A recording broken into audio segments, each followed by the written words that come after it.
Hey, what's up? I believe this is podcast 4 for True Reporting.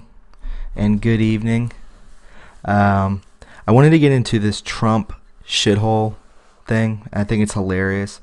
Um, he's basically just trolling the reporters, these whack job reporters, sending them out on a tangent. And I find it very funny. If I don't see how all these people haven't caught on to him by now, that he's doing things behind the scenes while he sends these reporters out for a witch hunt for what he allegedly says. Um, so it says right here, this is the Washington Post. Trump condemned for shithole country remarks, denies comment, but acknowledges tough language.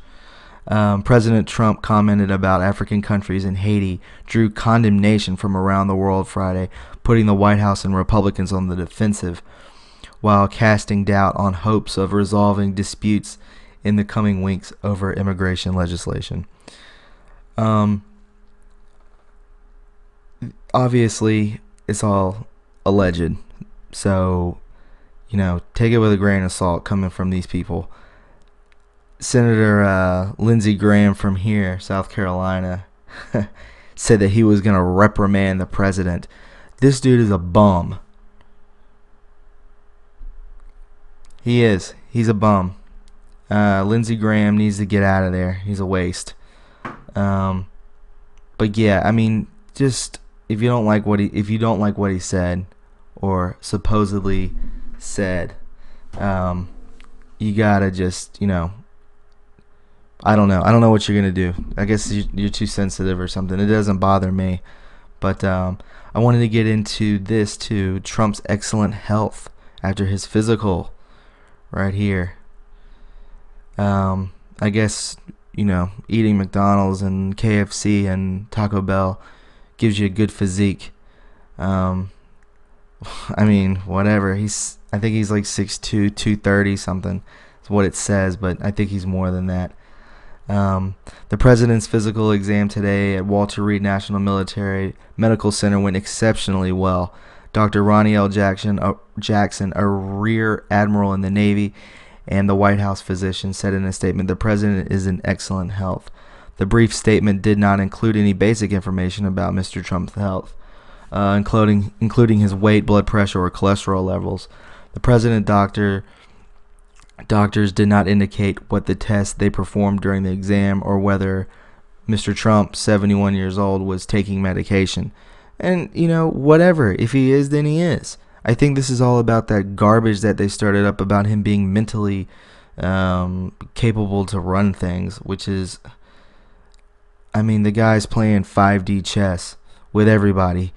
He's sending reporters out talking about a shithole, getting them all riled up, and in the meantime, he's arresting pedophiles and indicting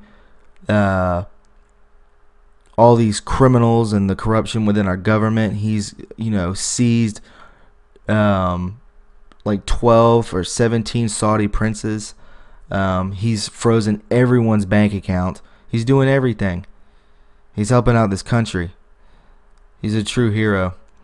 Right here it says, but the White House has promised that information about those topics will be disclosed on Tuesday. So you're going to get your information about blood pressure and cholesterol and all that.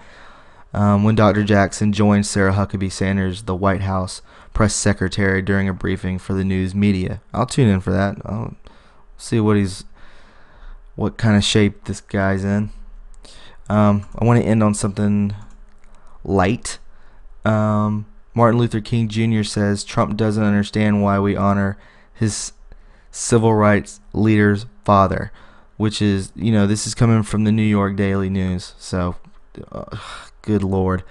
President Trump was merely following a script when he read and signed a proclamation honoring the Reverend Dr. Martin Luther King Jr., the slain civil rights leader's son, told the Daily News. Okay, I'm sorry that the president hasn't memorized what Martin Luther King says. I guarantee you even 80% of people, 90% of people don't know, the quotations of Dr. Martin Luther King's speech. This is actually, I've done this podcast once before, but my had some sound issues because of this new mic and stuff like that. I had to get it fixed, and I'm hearing two different things because one newspaper, I think it was the Washington Post, says that, it was like praising Trump about how he said, all these nice things, and it was really like positive. So I click on this one from the New York Times, New York Daily, whatever this is, New York Daily News, and it's completely negative. So this is my fault. But he basically, Trump was basically declaring Martin Luther King Jr. a federal holiday for 2018. A proclamation, congratulations to him and to everybody. So, this Monday is Martin Luther King Day, and, we should all, just because it is Martin Luther King Day, it doesn't matter. We need to all unite and, get along, because we can be a very, strong and credible force against the corruption and these evil elites. But that's just all I wanted to do today. I wanted to test out my new mic and all this kind of stuff. So I hope it sounds good, and I'll do one tomorrow. Y'all have a good weekend, and a lot of football, a lot of college hoops. So I'll talk to y'all later. All right, bye.